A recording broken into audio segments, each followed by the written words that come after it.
دیکھیں ایک مسئلہ خوب اچھی طرح سے سمجھیں. قصائی حضرات جانور ذبح سنت کے مطابق آج کل نہیں کرتے. سمجھ رہے ہیں؟ جانور ذبح کرنے کا طریقہ یہ ہے کہ اس پہ جب چھری چلائیں تو اس کی 4 رگیں کٹتی ہیں. ایک کھانے کی نالی, ایک سانس کی نالی اور 2 خون کی نالیاں ہوتی ہیں. یہ کٹتی ہیں تو خون پریشر کے ساتھ نکلنا شروع. اس کے بعد جانور کو چھوڑ دیں, وہ بڑے آرام سے کٹ جاتی ہیں. ایسے کریں گے کٹ جائیں گی. جانور کو چھوڑ دیں تاکہ اس کا بلڈ اچھی طرح باڈی سے نکل جائے. ذبح کرنے کا جو فلسفہ ہے اس کی بنیاد یہی ہے کہ جانور کا خون نکل جائے. خون ایک گندی ناپاک چیز ہے نا. قصائیوں کے پاس ٹائم کم ہوتا ہے. جیسے جن خواتین جو گائنی کے ڈاکٹر کے پاس جاتی ہیں نا اور بچے کی ڈیلیوری کا وقت ہو تو ڈاکٹروں کے پاس ٹائم, بولو بھائی, کم ہوتا ہے. جو نیچرل پروسیس ہے ڈیلیوری کا اس میں 1 ہفتہ بھی لگ سکتا ہے, 2 دن بھی لگ سکتے ہیں. بعض دفعہ درد اٹھ رہے ہیں, ختم ہو گئے, چلو جی واپس جاؤ, جب دوبارہ ہو تو دوبارہ آنا. بہت سے ڈاکٹر یہ ٹینشن نہیں لیتے. ان کے پاس چاپڑ, چھری, چاقو ہر وقت اویلیبل ہوتے ہیں اور قصائی بھی ان کے پاس ہر وقت موجود ہوتے ہیں. بھائی نہیں ہو رہا, کاٹو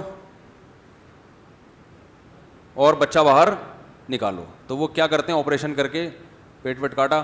بھائی ٹائم نہیں ہے ہمارے پاس. ان ڈاکٹروں کی بات کر رہا ہوں جو میرا بیان اس وقت نہیں سن رہے. سمجھ رہے ہیں؟ تو جیسے گائنی کی جو ڈاکٹرز ہیں ان کے پاس نیچرل ڈیلیوری کا ٹائم, جو پروسیس ہے نیچرل, اس تک انتظار کا ٹائم نہیں ہوتا. تو انہوں نے چاپڑ لے کے بکتے بکتے لے کے عورت کا پیٹ کاٹا اور بچے کو باہر نکال کے سی دیا. بار بار یہ پروسیس ہو تو زب لگا دیں گی کچھ دنوں میں, آپ دیکھنا.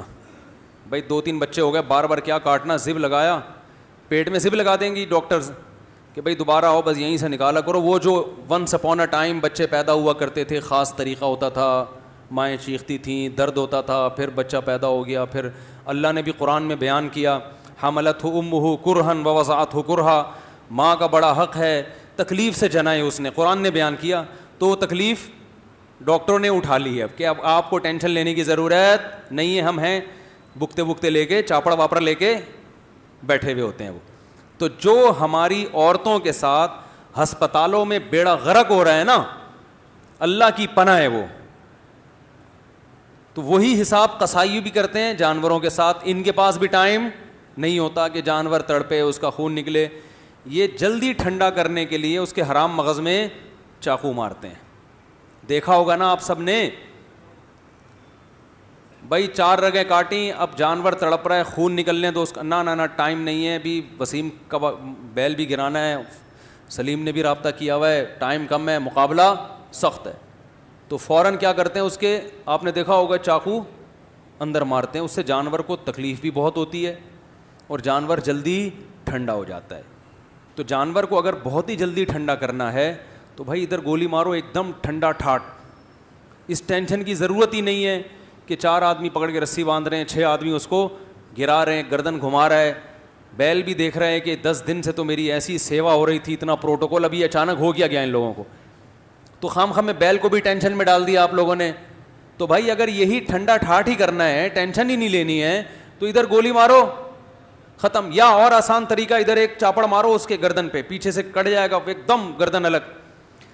ارے وہ آج کل تو مشینیں آ رہی ہیں, یہاں رکھو گے ایک دم گردن کیا ہو جائے گی الگ, 2 منٹ لگیں گے, نہ باندھنے کی ٹینشن. تو شریعت نے کیوں کہا گراؤ اور باقاعدہ ذبح کرو؟ اس لیے کہ یہ 4 رگیں کٹیں گی, باقی نہ کٹیں. کیونکہ حرام مغز جب کٹ جاتا ہے نا تو جو دماغ ہے نا, دماغ اس کا وہ یہ آرڈر کرنا باڈی کو چھوڑ دیتا ہے کہ کوئی ایمرجنسی نافذ ہو گئی ہے. دیکھیں یہ جو پیچھے رگیں جا رہی ہیں نا, جو ہمارے دماغ میں پیچھے سے رگیں جا رہی ہیں, ان کا ہماری باڈی سے اور ریڑھ کی ہڈی کے ذریعے کنیکشن ہے نا پوری باڈی سے. تو جب جانور کے یہاں چھری چلتی ہے, یہ والا حصہ صحیح کام کر رہا ہے اس کا پیچھے سے, وہ سگنل دیتا ہے کہ کوئی ایمرجنسی نافذ ہو گئی ہے, کچھ غلط ہو گیا ہے, جس کے نتیجے میں باڈی کیا ہوتی ہے, تڑپتی ہے. جانور خوب ٹانگیں مارتا ہے, تڑپتا ہے وہ. تو اس تڑپنے سے ہارٹ بیٹ تیز ہوتی ہے اور بلیڈنگ اسپیڈ کے ساتھ ہوتی ہے, تو جتنی جلدی بلڈ نکلتا ہے جانور کو احساس بھی ختم ہو جاتا ہے تکلیف کا, اور ساتھ ساتھ گوشت خون سے کیا ہو جاتا ہے بھائی, پاک ہو جاتا ہے. جو غیر مسلم کھانا کھاتے ہیں نا, گوشت جو مردار کھاتے ہیں, جو جھٹکے کا گوشت, اس میں آپ گوشت پکائیں گے تو آپ کو بار بار اس میں خون نکلتا ہوا نظر آئے گا, تو خون سے پاک ہو جاتا ہے. اس میں بڑی مصلحتیں ہیں, بیماریاں ساری جانور کے بلڈ میں ہوتی ہیں تو وہ بھی نکل جاتا ہے, خون ناپاک چیز ہے اس سے بھی آپ بچ جاتے ہیں, اور گوشت میں ذائقہ بھی پیدا ہو جاتا ہے, یہ سارے فائدے حاصل ہوتے ہیں.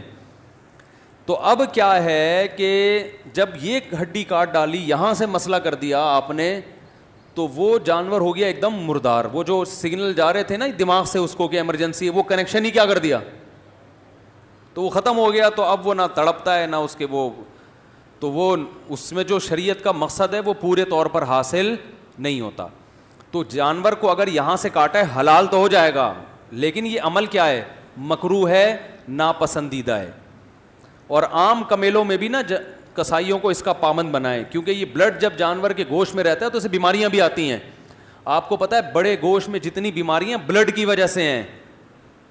میں نے ایک ڈاکٹر سے سنا کہ اگر بڑے گوشت میں بلڈ کو اچھی طرح سے نکال دیا جائے تو بڑے گوشت کی بہت ساری بیماریاں جو بڑے گوشت کی وجہ سے ہوتی ہیں ویسے ہی ختم ہو جائیں گی. تو اب آپ نے کیا کرنا ہے کہ جب جانور گرا ہے, قصائی نے جیسے ہی ذبح کیا, تو پہلے تو آپ قصائی کو آرام سے, پہلے جانور گرانے سے پہلے سمجھا دیں قصائی کو آرام سے, بھائی 4 رگیں کاٹ کے بسم اللہ اللہ اکبر پڑھ کے 4 رگیں کاٹنی, اور فوراً کیا ہو جانا ہے, سائڈ. ٹائم نہیں ہے تو اتنے میں دوسرا جانور گرا دو, اس کو آرام سے ٹھنڈا ہونے دو. پورے سال بقرعید کا انتظار کیا ہے تو 10 منٹ اور انتظار نہیں کر سکتے کیا؟ 10 منٹ تھوڑا دیر سے کھانا پک جائے گا, کیا خیال ہے بھائی؟ تو آپ نے قصائی کو لگا دیں, سمجھا دیں بہت اچھی طرح سے, تو انشاءاللہ اس کو کھونٹے سے باندھنے کی نوبت نہیں آئے گی قصائی کو. پھر بھی اگر نہیں مان رہا ہے, جیسے کہ نہیں مانتے, بہت سے قصائی نہیں مانتے, آپ ان کو 100 دفعہ سمجھاؤ بھائی 4 رگیں کاٹ کے چھوڑ دو, وہ نہیں مانے گا. تو پھر اس کا طریقہ یہ ہے کہ جتنے بندے جانور پر تھے وہ جانور کو چھوڑ پہ کس پہ آ جائیں, قصائی پہ آ جائیں. جانور اب کہیں نہیں جائے گا, گردن اس کی کٹ گئی ہے, پاؤں بندے ہوئے ہیں, 2-4 دفعہ کھڑا ہوگا کلا بازی کا, وہ نہیں بھاگنے والا, اب کسی کو سینگ وینگ نہیں مارے گا, بے فکر رہیں. اب سارے بندے جو جانور پہ تھے کس پہ آ جائیں, قصائی پہ آ جائیں. اور جس کھونٹے سے جانور بندھا ہوا تھا تھوڑی دیر کے لیے اس کھونٹے سے اس قصائی کو باندھ. قصائی لوگ کہتے ہیں مفتی صاحب ہماری توہین کر رہے ہیں, میں آپ کی توہین نہیں کر رہا, کیونکہ آپ یہاں تک نوبت آنے ہی نہیں دیں گے, آپ تو 4 رگیں کاٹ کے الگ ہو جائیں گے, لہذا میں آپ کی بات کر ہی نہیں رہا. لیکن پھر بھی اگر آپ الگ نہیں ہو رہے تو آپ خود بتاؤ آپ کے ساتھ اور کیا کیا جائے پھر اس کے علاوہ. اور چونکہ قصائی حضرات ہوتے ماشاءاللہ صحت مند ہیں, اس لیے میں کہتا ہوں کہ جتنے آدمی گائے پہ تھے نا وہ سارے کے سارے ادھر آ جائیں, کیونکہ اس طرح کا جو قصائی جو قابو میں آنے والا نہیں ہے. گائے کی لات برداشت ہو سکتی ہے, اس کی لات بولو بھائی وہ برداشت نہیں ہوگی. تو سارے اس پہ آ کے جس کھونٹے سے اس کو باندھا ہوا تھا, وہ بھی کرائے پہ اکثر لوگ کھونٹا لیتے ہیں, وہ کام آ جائے گا, ضائع ہونے سے بچ جائے گا نا, اس پہ باندھ دیں. جب ٹھنڈا ہو جائے تو پھر اس کو کھولیں, بولیں اب تم جانو اور بچھڑا جانے. سمجھ رہے ہیں کہ نہیں سمجھ رہے؟ ایک مسئلہ تو یہ.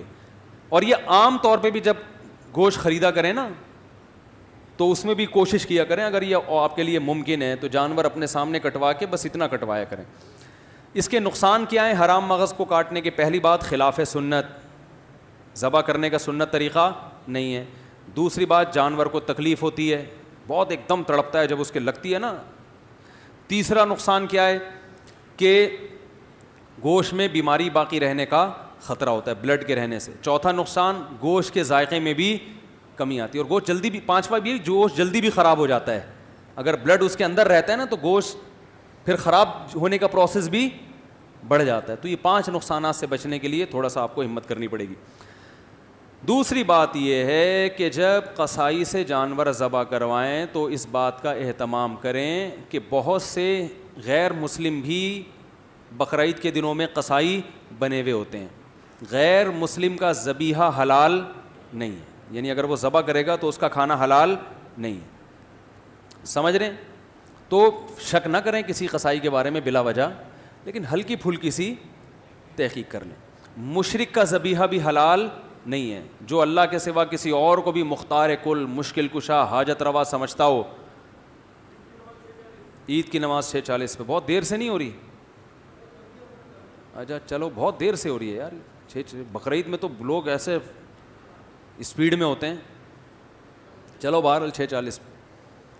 تو توحید پرست ہونا چاہیے. تو آپ پہلے سے جانتے ہیں اگر تو ٹھیک ہے, نہیں تو آج کل آپ کو پتہ ہے خود مسلمانوں میں شرک بہت تیزی سے پھیل گیا ہے. تو کسی ایسے سے ذبح نہ کروائیں جو بالکل بلا تعویل آپ صلی اللہ علیہ وسلم کو حاجت روا، مشکل کشا، ہر جگہ موجود. تو اللہ اور رسول میں کوئی فرق ہی نہیں چھوڑا اس نے. تو اس طرح بھی اگر ہے تو پھر بھی ذبیحہ حلال نہیں ہوگا, چاہے وہ شیعہ میں ہو، دیوبندی میں ہو، بریلوی میں ہو، اہل حدیث میں ہو, کسی میں بھی ہو. مسلک کی بات نہیں ہے, بات ہے شخصیت کی. کہ کوئی شخص بھی اس عقیدے کا حامل ہے تو اس کا ذبیحہ حلال نہیں ہے. وہمی بننے کی ضرورت نہیں ہے کہ اب آپ ہر آدمی کے لیبارٹری ٹیسٹ کروانے لگیں کہ کیا عقیدہ ہے تیرا. جس کے بارے میں سیاق و سباق حالات سے لگ رہا ہو کہ یہ گڑبڑی ہے تو پھر اس سے پوچھ لیں. سمجھ رہے ہو؟ نہیں تو نارملی سب الحمدللہ توحید پرستی ہوتے ہیں.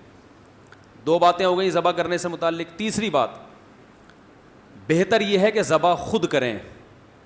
سمجھتے ہو گے نہیں سمجھتے, ہمارے نبی صلی اللہ علیہ وسلم نے خود ذبح فرمایا ہے.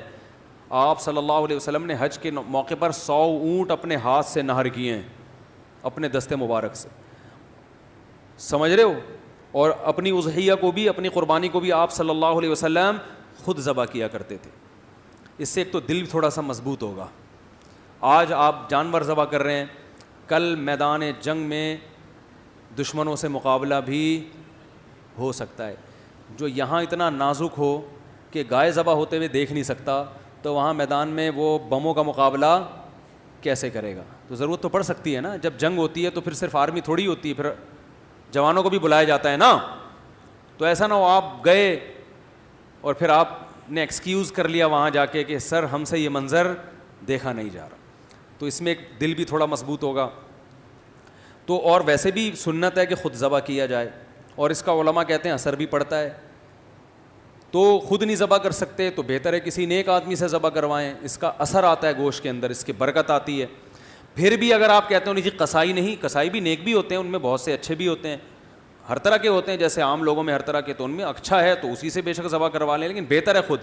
لیکن جب قصائی اگر ذبح کر رہا ہے تو تکبیر کہلوائیں. میں نے خود دیکھا ہے, منہ میں گٹکا ہوتا ہے, تکبیر منہ سے نکل ہی نہیں ہوتی. وہ گٹکا تکبیر پڑے گا تو گٹکا تھوکنا پڑے گا. اب وہ اپنے 10 روپے آپ کے جانور کی خاطر قربان کرنے کے لیے تیار نہیں ہوتا. منہ میں پان ہوتا ہے, گٹکا ہوتا ہے, تو ایسے موقع پہ اس کو بولیں ذرا منہ سے زور سے کیا پڑھو, تکبیر. اور ویسے بھی جب مرغیاں خریدنے جاتے ہیں نا تو ان کو بھی دیکھا کریں تکبیر پڑھ بھی رہے ہیں کہ نہیں پڑھ رہے ہیں, کیونکہ تکبیر جان بوجھ کر اگر کسی نے چھوڑ دی تو جانور حلال نہیں ہوگا. بھولے سے چھوٹ گئی تو حلال ہے جان کر. اور تکبیر اس پر واجب ہے جو چھری چلائے گا. تو اگر 2 بندے پکڑ کے چھری چلا رہے ہیں, ایک سے چل نہیں رہی ہے, دونوں, تو دونوں پر تکبیر واجب ہے. ایک نے بھی چھوڑ دی تو جانور حلال, بولو بھائی, نہیں ہوگا. سمجھ گئے کہ نہیں سمجھ گئے؟ ایک اور مسئلہ, جانور بعض دفعہ بڑے شرارتی ہوتے ہیں, قابو میں نہیں آ رہے ہوتے. ہمارے ایک دوست نے بتایا کہ ایک بڑا موٹا کٹا بیل آیا, چند سال پرانی بات ہے, وہ کسی کے قابو میں ہی نہیں آ رہا تھا, ایسے لات گھما رہا تھا نا جمناسٹک کی طرح. تو ایک قصائی نے بڑے فنٹر بن کے نا, اس نے کہا کہ میں سنبھالتا ہوں اس کو. تو وہ مجھے واقعہ سنا رہے تھے, کہہ رہے وہ آیا بغیر کسی خوف و خطر کے بیل کے قریب آ گیا. کہہ رہے آنے میں ٹائم لگا ہے, غائب ہونے میں ٹائم نہیں لگا. کہہ رہے ہم دیکھ رہے ہیں ابھی یہاں تک گیا کہاں. وہ بیل نے نا پلٹ کے ایسی کک ماری ہے کہ وہ دور جا کے گرا, بچ گیا الحمدللہ. تو بعض جانور شرارتی ہوتے ہیں, قابو میں نہیں آ رہے ہوتے, تو ایسے موقع پر مجبوری میں اس بات کی بھی گنجائش ہے کہ آپ ان کو گولی وغیرہ مار کر زخمی, بولو بھائی, کر سکتے ہیں تاکہ یہ گر جائیں. بلا ضرورت یہ کام جائز نہیں ہے. ایسی شدید مجبوری میں بے ہوشی کا بھی آپشن ہے, اگرچہ بے ہوش کر کے جانور کو ذبح کرنا عام حالات میں جائز نہیں ہے, لیکن ایسی مجبوری میں بعض ہوتے ہیں نا ہر قسم کے. اور آسان حل یہ ہے کہ اگر جانور آپ سے نہیں گر رہا, جانور گرانے کے چکر میں 20-30 لوگ بعض دفعہ گر جاتے ہیں, وہ کہتے ہیں یار ذبح اس نے ہونا تھا, وہ ہم رہے ہیں. تو اگر کنٹرول میں بالکل بھی نہیں آ رہا ہے تو کھڑے کھڑے اس کو ذبح بھی کیا جا سکتا ہے. یعنی دو دھاری تلوار, دو دھاری جو چاقو ہوتا ہے نا, اس سے آپ گائے کے یہاں کٹ لگا سکتے ہیں, ادھر سے گھسائیں گے تو اس کی 4 رگیں کٹ جائیں گی, تو وہ کھڑے کھڑے ہی ذبح ہو جائے گی. یہ شدید مجبوری کی بات کر رہا ہوں میں, نہیں آ رہی بات. بھائی آپ نے گردن پہ اس کے چاقو مار دیا, خون بہا, وہ گر گئی, تو پھر اس کو پورا ذبح کر دیں. تو مجبوری میں اس طرح بھی کرنا جائز ہے. سمجھ رہے ہیں کہ نہیں سمجھ رہے ہیں؟ تو ایک مسئلہ یہ ہو گیا. اہم ترین مسئلہ ایک یہ بھی ہے کہ جانور کے قربان ہونے کے بعد گائے میں جو شریک ہیں تو ان کا گوشت تول کے تقسیم کرنا واجب ہے, اندازے سے تقسیم جائز نہیں ہے, چاہے سب شرکا راضی ہی کیوں نہ ہو, کیونکہ گوشت سودی اموال میں سے ہے. اس میں جیسے 10 روپے کے بدلے میں آپ 11 روپے نہیں لے سکتے, تو گوشت میں ایک پاؤ ایک چھٹانک گوشت بھی دوسری طرف چلا گیا تو وہ سود کے حکم میں آ جائے گا. اس کے دلائل کسی وقت تفصیل سے بتا دوں گا, پہلے بتا بھی چکا ہوں. ابھی فی الحال اتنا ذہن میں رکھیں کہ 7 حصے جو گوشت کے کریں گے تول کے تقسیم کرنا, بولو بھائی, ضروری. اگر تقسیم ہو رہی ہے, تقسیم سے بچنا چاہتے ہیں تو 7 حصوں میں کلیجی ملا دیں, تاکہ ادھر گوشت اگر زیادہ گیا تو کلیجی کے مقابلے میں ہو جائے.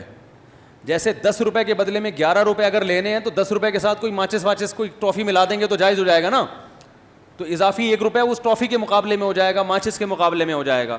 تو ایسے ہی گوشت کی جب 60 ڈھیریاں بنائی جائیں تو ہر ڈھیری میں تھوڑی سی کلیجی ملا دیں, اور شروع میں کلیجی کی جو 60 ڈھیریاں بنائیں تو ہر ڈھیری میں تھوڑا سا گوشت ملا دیں, تو پھر تول کی ٹینشن سے بچ جائیں گے.